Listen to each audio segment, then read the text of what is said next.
9 horas mais 26 minutos, temperatura neste momento que nos estúdios da Rádio Osório é de 20 graus e 4 décimos. O tempo em Osório apresenta-se neste momento parcialmente nublado. A tendência é tempo parcialmente nublado em Osório e também nos demais municípios da região.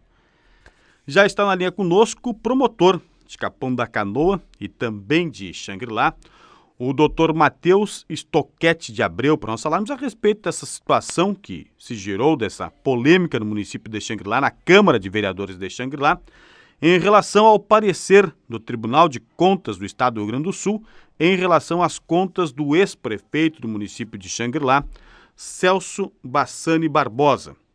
Dr. Matheus, bom dia, um prazer falar com o senhor. Alô? Acho que caiu Falar com você. Oh, alô, doutor? Sim. Ah, sim, agora estou lhe ouvindo. Não, eu falava e dava um bom dia para o senhor, falava a respeito dessa polêmica que está acontecendo no município de Xangri-Lá, na Câmara de Vereadores de Xangri-Lá, em relação ao parecer do Tribunal de Contas do Estado do Rio Grande do Sul, em relação às contas do ex-prefeito Celso Bassani Barbosa. Bom dia, doutor. Bom dia, Elias. Bom dia a todos os ouvintes da Rádio Osório.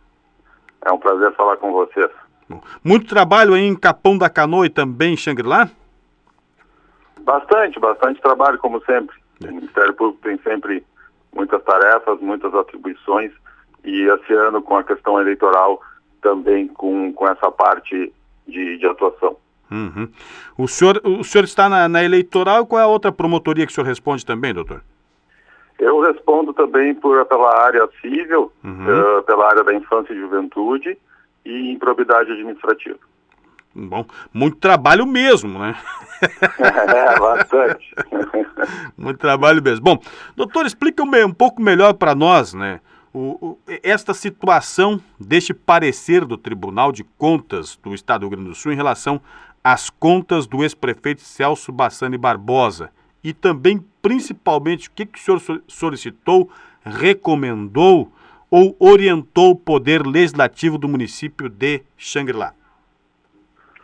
Sim, até para contextualizar, assim, inicialmente, informar aos ouvintes, a todos, como ocorre a avaliação dos pedidos de registro de candidatura, né? Uhum. Nesse momento, em todo o Estado, o Ministério Público Eleitoral e o Juízo Eleitoral avaliam diversos centenas de pedidos de candidatura.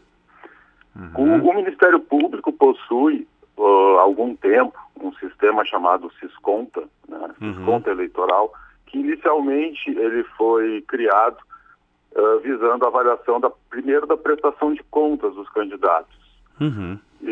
Mas com o tempo, esse sistema passou a ser utilizado cruzando informações também para que o promotor, ao analisar as candidaturas, tivesse conhecimento de fatos, circunstâncias, processos que potencialmente pudessem impedir alguma candidatura.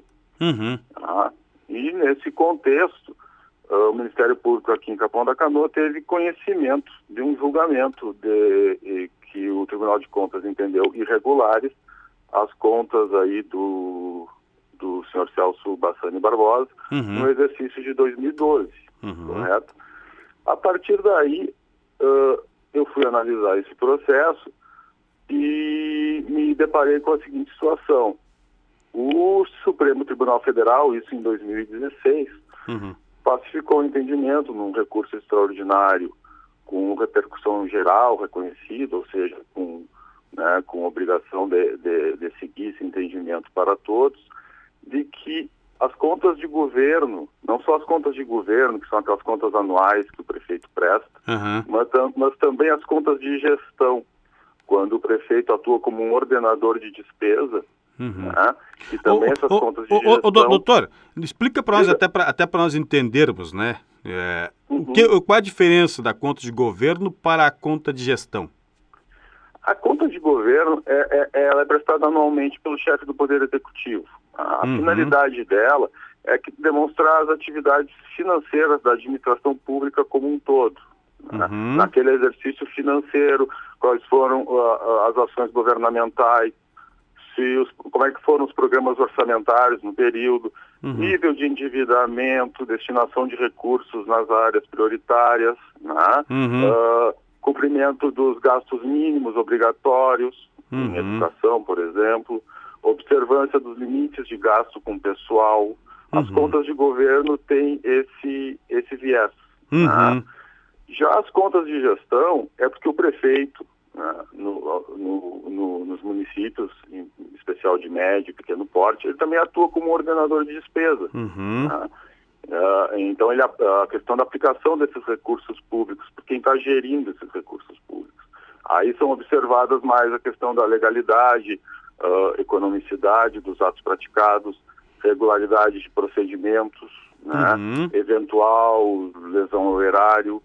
São as contas aí do gestor que ordena despesas específicas, digamos assim. Uhum. Tá?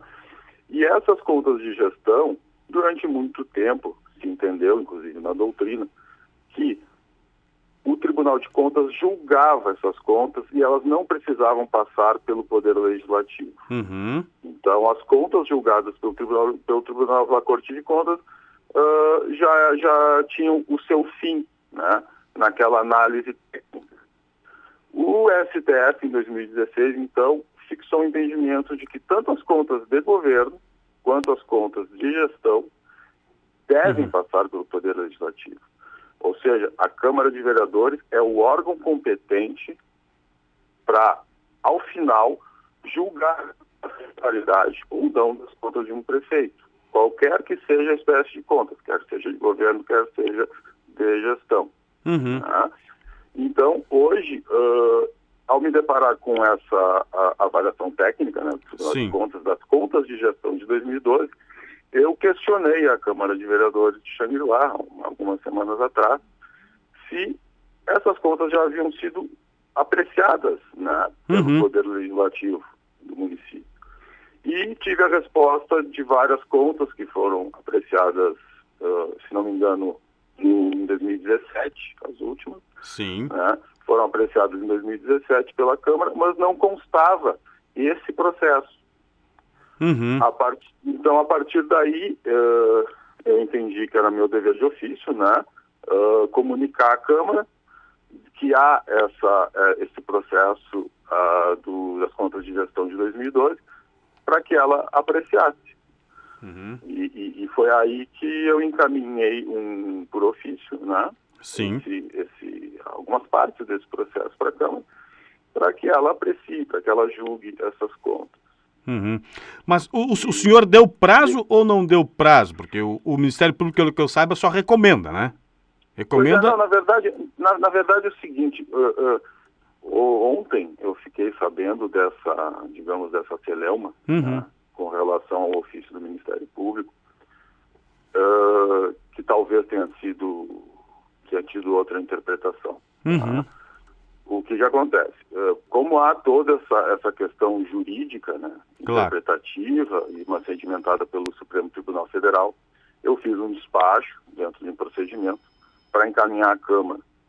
E esse encaminhamento é para julgar em razão de que o STF diz que são os vereadores de Xangri-Lá que devem definir isso. Uhum. Tá? E ao encaminhar, eu não recomendei nenhuma forma ou trâmite do julgamento. Sim. Tá? Eu só pedi resposta, porque é um pedido de praxe. Uhum. Tá? Eu pedi resposta em 30 dias sobre as medidas adotadas daqui a 30 dias. Não que isso não se confunde com definir uma data limite para julgamento. Uhum. Entende? Sim. Porque não cabe ao Ministério Público fixar o prazo de trâmite, né, de qualquer procedimento que é de competência de outro órgão. E muito menos fixar um prazo final, né, de julgamento. A Câmara, no julgamento desses processos de contas, ela vai se valer das regras específicas, em especial o regimento interno do Poder Legislativo. Claro. Ok? Então, até porque houve essa celeuma que eu tive conhecimento, eu ontem mesmo já oficiei ao chefe do Poder Legislativo de Xangri-Lá, esclarecendo isso. Uhum.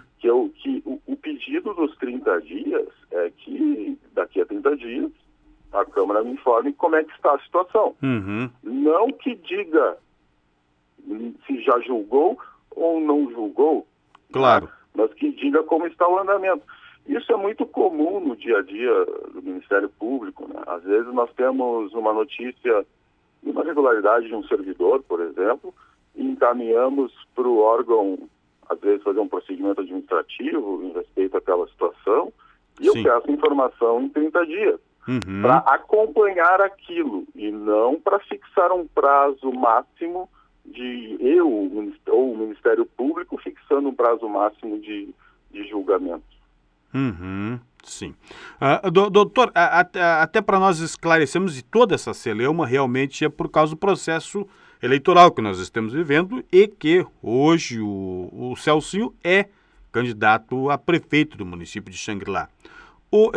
Tem que ser, pela legislação, tem que ser julgado pela Câmara de Vereadores as contas antes das eleições ou pode ser depois das eleições? Não há um prazo fixado para esse julgamento. Uhum. Tá? Não há uma imposição que elas sejam julgadas antes ou depois das eleições. Tá? Uhum. Esses processos de análise de contas, eles são, independente do ano eleitoral ou não, né, eles chegam em todo o estado, em todo o país, aos municípios, e as câmaras têm que avaliar isso. Né? Não há nenhum prazo fixado, um prazo mínimo fixado para isso. Uhum. Como eu disse, o Poder Legislativo vai, dentro ali das regras do regimento interno, fazer seus procedimentos. Uhum. Então não há nenhuma imposição de que isso seja julgado antes ou após as eleições. Uhum. Assim como teve contas que foram apreciadas pela Câmara em 2017, né? Isso é à medida que vai chegando nos poderes, né? Uhum. No Poder Legislativo. Essa situação dessas contas, elas, eu pelo que verifiquei, elas foram transitadas em julgado no Tribunal de Contas em 2019. Sim. Tá? Os motivos pelos quais isso não chegou à Câmara, eu desconheço, mas Uhum. era meu dever de ofício encaminhar nesse momento, porque foi quando eu tive conhecimento disso. E foram reprovadas as contas pelo Tribunal de Contas ou não? O Tribunal de Contas teve entendimento de irregularidades. Irregularidade? Sim. Tem um entendimento de Ah, irregularidade. sim. Uhum. Mas isso tem que ser apreciado pelo Poder Legislativo agora. Pela Câmara de Vereadores. O que torna Exato. inelegível um candidato é a reprovação das contas pelo Poder Legislativo e não pelo Tribunal de Contas. É isso, doutor? Se eu entendi, Sim, desculpa a minha ignorância. Em suma, é isso que ficou pacificado. Né? Uhum. Não adianta querer impugnar candidaturas com base no parecer do Tribunal de Contas, né? Que é técnico. Uhum. Se entende que o Poder Legislativo também tem que passar por esse outro julgamento, né? Por esse julgamento político da Câmara de Vereadores. Uhum, sim. Então, hoje, ainda lógico, eu estou vendo aqui no Divulga Candi, né, que é a divulgação das candidaturas e contas eleitorais aqui, hoje ainda está aguardando julgamento a candidatura de praticamente todos, né, porque são muitos os candidatos que estão sendo analisados. O Celso Bassani hoje não está inelegível, né? Não só não está inelegível, como o Ministério Público não impugnou a sua candidatura, Uhum. né? E eu desconheço que tenha havido impugnação. Isso Sim. eu desconheço. Não. Tá. Uhum. Acho que até para ficar bem claro, eu acho que é isso uma das questões mais importantes. Outra questão também, doutor, não estava na nossa pauta, mas deixa eu utilizar o senhor um pouco mais aqui, e desculpa esse termo que eu estou utilizando, mas gostaria de saber também em relação a Mauri Magnus Germano, que tem muitos boatos de que as contas dele tinham sido reprovadas pelo Poder Legislativo e que ele estaria inelegível. Está inelegível ou não está inelegível hoje a Mauri Magnus Germano? Olha, o que eu posso dizer sim, nível de entrevista até, né? Uhum. Para noticiar, porque é uma questão processual. Tá? Claro. O senhor está me perguntando. Houve sim impugnação à candidatura do atual prefeito, Amaury Magnus Germano, pelo Ministério Público. Isso sim já foi peticionado e vai ter agora o seu trâmite. Não é possível eu afirmar de que está ou não inelegível. O Ministério Público impugnou, apontando uma inelegibilidade em razão de contas, né, de contas julgadas irregulares pelo Tribunal de Contas e confirmadas como irregulares pelo Legislativo de Capão da Canoa. Agora, então, o processo agora vai tramitar e é o juiz eleitoral que vai fazer ao final essa avaliação da candidatura do senhor Amaury. Isso tem um prazo também para que a Justiça Eleitoral, né, julgue, né? Sim, é que isso tem prazos, né? Tem um prazo de defesa, tem aí depois a instrução do processo e ao final o julgamento.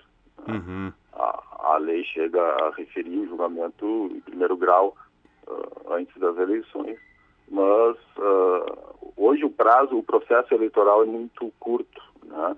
Nós temos aí praticamente 45 dias de propaganda eleitoral, de processo eleitoral até as eleições.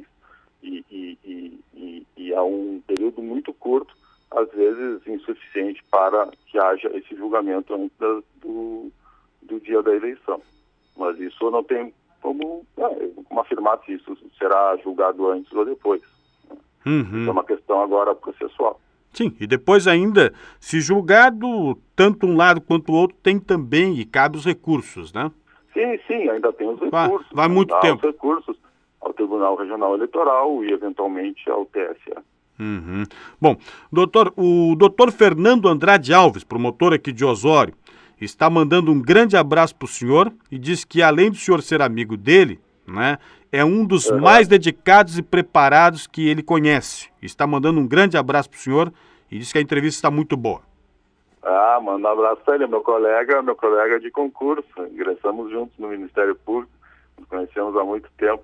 Ele sim é um promotor também muito proativo, com certeza faz um grande trabalho aí em Osório e também está com a atribuição eleitoral nesse ano. Exatamente. São promotores da outra turma, que eu sempre digo, né? São aqueles bons promotores que integram-se à comunidade, né? Obrigado. Que é muito importante. Doutor Matheus, grande abraço, foi um prazer falar com o senhor e muito obrigado por esta entrevista esclarecedora, tá certo, doutor? Um abraço, foi bom poder esclarecer, ter esse horário que o senhor me disponibilizou. Um abraço, um bom dia a todos. Tá certo, muito obrigado. 9 horas mais 44 minutos, temperatura neste momento que nos estúdios da Rádio Osório de 21 graus e 2 décimos. Nós entrevistamos aqui no programa Olho Vivo o doutor Matheus Stoquete de Abreu, promotor eleitoral dos municípios de Capão da Canoa e também Xangri-Lá. 9h45, hora certa no programa Olho Vivo, sempre com o oferecimento de Dr. Felipe Monteiro. Está com aquela dor no pulso, né? No seu pulso, pode ser túnel do carpo, sabias? Né? Tem alguns procedimentos que são bem simples que podem acabar com esta dor. Converse com o Dr. Felipe Monteiro, Dr. Fernando na cabeça, né? Dr. Felipe Monteiro. O telefone é o 3663-1233. 3663-1233. Colchões Eco7, invista em você, invista em sua saúde. O telefone é o 99836-7358 e agende uma visita com o Leandro.